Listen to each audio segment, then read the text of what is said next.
हरितालिका तीज 2026 में कब रखा जाएगा? जय श्री हरि विष्णु। भगवान विष्णु सबका मंगल करें। जय सनातनी के इस अंक में आज हम जानेंगे, श्रवण करेंगे वर्ष 2026 में हरितालिका तीज कब है, हरितालिका तीज का पूजन विधि, हरितालिका तीज क्यों किया जाता है, हरितालिका तीज का महत्व और कथा। क्या आप सब जानते हैं माता पार्वती ने भगवान शिव को पति के रूप में पाने के लिए ऐसा कौन सा व्रत और तप किया था जिसकी स्मृति में आज भी सुहागिन महिलाएं हरितालिका तीज का कठिन व्रत रखती हैं। 2026 में हरितालिका तीज का व्रत 14 सितंबर सोमवार को रखा जाएगा। लेकिन आखिर इस व्रत को इतना महत्वपूर्ण क्यों माना गया है? क्या इस व्रत को रखने से पति की लंबी आयु और अखंड सौभाग्य की प्राप्ति होती है? तो माता पार्वती ने कौन सा संकल्प लिया था? हरितालिका तीज का सही पूजन कैसे किया जाता है? इस व्रत में क्या करना चाहिए, क्या नहीं? 2026 में पूजा का शुभ मुहूर्त क्या रहेगा और इस व्रत की पौराणिक कथा क्या है? हरितालिका तीज, जिसे तीजों का प्रधान कहा जाता है, सनातन धर्म में महिलाओं के लिए सबसे कठिन और महत्वपूर्ण व्रतों में से एक है। यह भाद्रपद शुक्ल पक्ष की तृतीया तिथि को मनाया जाता है। सुहागिन महिलाएं अपने पति की लंबी आयु और अखंड सौभाग्य के लिए निर्जला निराहार व्रत रखती हैं, जबकि कुंवारी कन्याएं शिव जैसे श्रेष्ठ वर की प्राप्ति के लिए यह तप करती हैं। यह व्रत साक्षात शक्ति के समर्पण और शिव माता पार्वती के दिव्य मिलन के रूप में मनाया जाता है। वर्ष 2026 में हरितालिका तीज 14 सितंबर सोमवार को मनाई जाएगी। सोमवार का दिन स्वयं भगवान शिव का दिन है, जिससे इस व्रत का फल अनंत गुना बढ़ जाएगा। हरितालिका तीज का व्रत माता पार्वती और भगवान शिव को समर्पित है। यह व्रत भाद्रपद मास की शुक्ल पक्ष की तृतीया तिथि को मनाई जाती है। अब जानते हैं हरितालिका तीज का शुभ मुहूर्त क्या है। वीडियो को पूरा देखें और अब वीडियो पसंद आए तो चैनल को सब्सक्राइब और वीडियो को लाइक शेयर अवश्य करें। साथ ही भगवान शिव माता पार्वती को मानते हैं तो हर हर महादेव अवश्य लिखें। पंचांग के अनुसार तृतीया तिथि का आरंभ 13 सितंबर 2026 रविवार को सुबह 7:08 से लेकर तृतीया तिथि का समापन 14 सितंबर 2026 सोमवार को सुबह 7:06 तक रहेगा। सनातन धर्म में उदया तिथि सूर्योदय के समय की तिथि को प्रधानता दी जाती है, इसलिए 14 सितंबर को सूर्योदय के समय तृतीय तिथि मौजूद रहेगी। यही कारण है कि हरितालिका तीज का मुख्य व्रत और उत्सव 14 सितंबर 2026 को ही मनाया जाएगा। हरितालिका तीज पर मुख्य रूप से 2 समय पर पूजा करना सबसे उत्तम और फलदायी माना जाता है। सुबह 6:12 से लेकर 7:06 तक। यदि आप सुबह की पूजा कर रहे हैं तो तृतीय तिथि समाप्त होने से पहले यानी सुबह 7 बजे से पहले पूजा संपन्न कर लेना चाहिए। ऐसा करना सर्वश्रेष्ठ रहेगा। अब प्रदोष काल का शुभ मुहूर्त। जो महिलाएं सुबह पूजा नहीं कर पाती हैं या जो शाम को मुख्य पूजा करती हैं, उनके लिए प्रदोष काल सूर्यास्त के ठीक बाद का समय होता है, सबसे उत्तम माना जाता है। प्रदोष का समय सूर्यास्त के बाद के लगभग 2 घंटे 24 मिनट की अवधि प्रदोष काल कहलाती है। सोमवार की शाम को भगवान शिव और माता पार्वती की बालू और मिट्टी से मूर्ति बनाकर शिवलिंग बनाकर पूजा करने का यह सबसे पवित्र समय होगा। यह व्रत अत्यंत कठिन माना जाता है, इसलिए इसके नियम का पालन भी पूरी निष्ठा से किया जाता है। यह व्रत पूरी तरह से निराहार और निर्जला बिना पानी के रखा जाता है। अगले दिन पारण व्रत खोलने के बाद ही जल और अन्न ग्रहण किया जाता है। इस दिन सुहागिन महिलाएं नए वस्त्र पहनकर पूर्ण 16 श्रृंगार करती हैं और माता पार्वती को भी सुहाग की सामग्री अर्पित करती हैं। इस व्रत में रात के समय सोना वर्जित माना गया है। महिलाएं पूरी रात जाकर भगवान शिव और माता पार्वती के भजनों का कीर्तन और आरती करती हैं। धार्मिक मान्यता के अनुसार माता पार्वती ने भगवान शिव को पति के रूप में प्राप्त करने के लिए कठोर तप और हरितालिका तीज का व्रत किया था। माता की अटूट भक्ति और तपस्या से प्रसन्न होकर भगवान शिव ने उन्हें पत्नी के रूप में स्वीकार किया। तभी से हरितालिका तीज का व्रत अखंड सौभाग्य, सुखी वैवाहिक जीवन और मनोकामनाओं की पूर्ति का प्रतीक माना जाता है।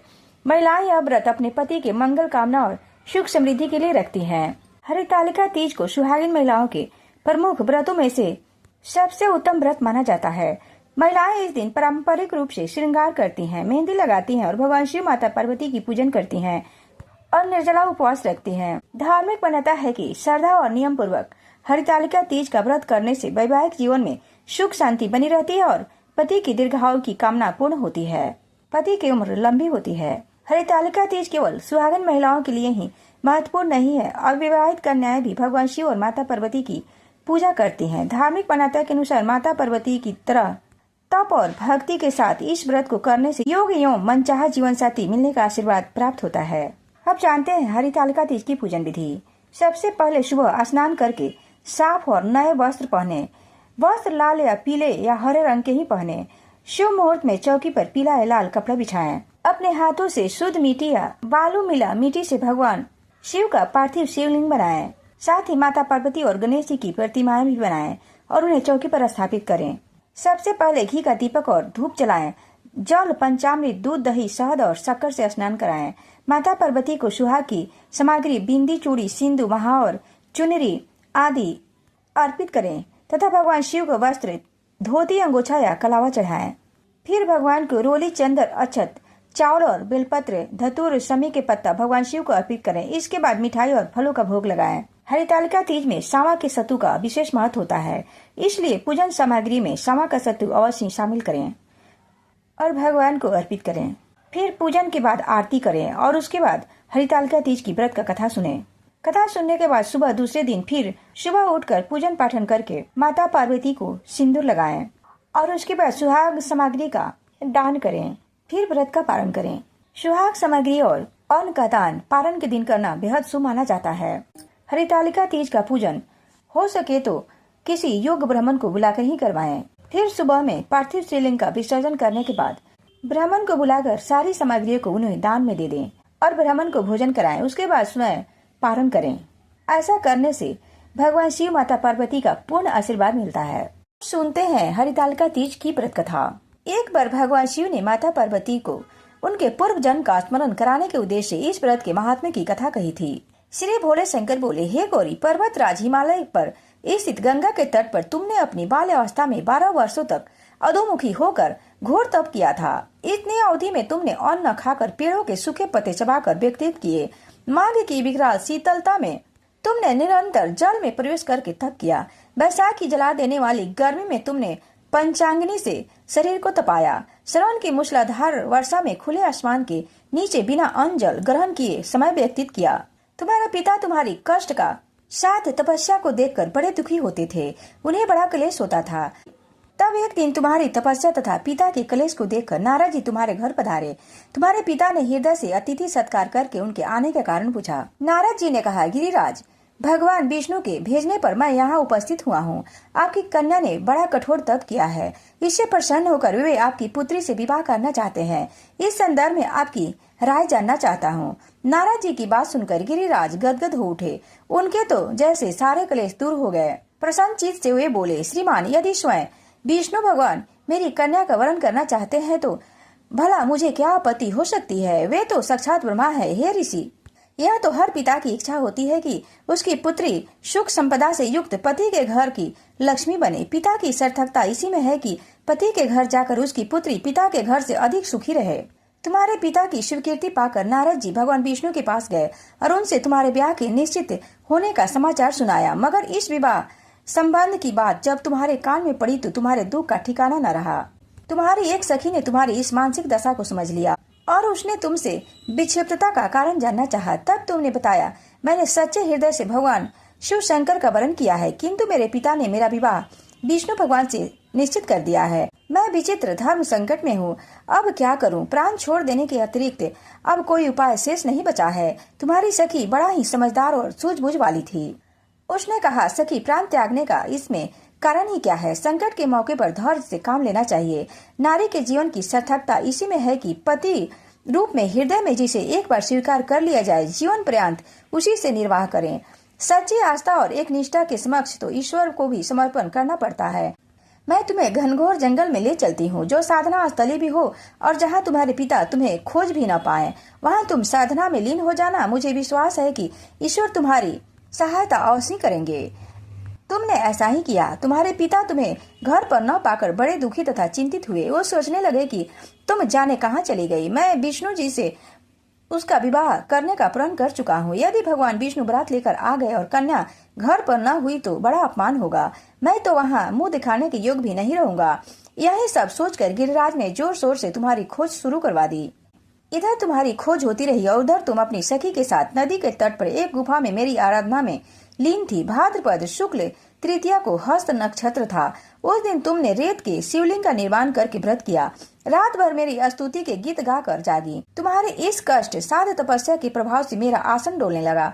मेरी समाधि टूट गई। मैं तुरंत तुम्हारे समक्ष जा पहुंचा और तुम्हारी तपस्या से प्रसन्न होकर तुमसे वर मांगने के लिए कहा। तब अपनी तपस्या के फल स्वरूप मुझे अपने समक्ष पाकर तुमने कहा, मैं हृदय से आपको पति के रूप में वरण कर चुकी हूँ। यदि आप सचमुच मेरी तपस्या से प्रसन्न होकर आप यहाँ पधारे हैं तो मुझे अपनी अर्धांगिनी के रूप में स्वीकार कर लीजिए। तब मैं तथास्तु कहकर कैलाश पर्वत पर लौट आया। प्रातः होते ही तुमने पूजा की समस्त सामग्री को नदी में प्रवाहित करके अपनी सहेली सहित व्रत का पालन किया। उसी समय अपने मित्र बंधु और दरबारियों सहित गिरिराज तुम्हें खोजते खोजते वहां पहुंचे और तुम्हारी इस कष्ट साथ तपस्या का कारण तथा उद्देश्य पूछा। उस समय तुम्हारी दशा को देखकर गिरिराज अत्यंत दुखी हुए और पीड़ा के कारण उनकी आंखों में आंसू मढ़ाए थे। तुमने उनके आंसू पोंछते हुए विनम्र स्वर में कहा, पिताजी, मैंने अपने जीवन का अधिकांश समय कठोर तपस्या में बिताया। मेरी इस तपस्या का उद्देश्य केवल यही था कि मैं महादेव को पति के रूप में पाना चाहती थी। आज मैं अपनी तपस्या की कसौटी पर खरी उतर चुकी हूँ।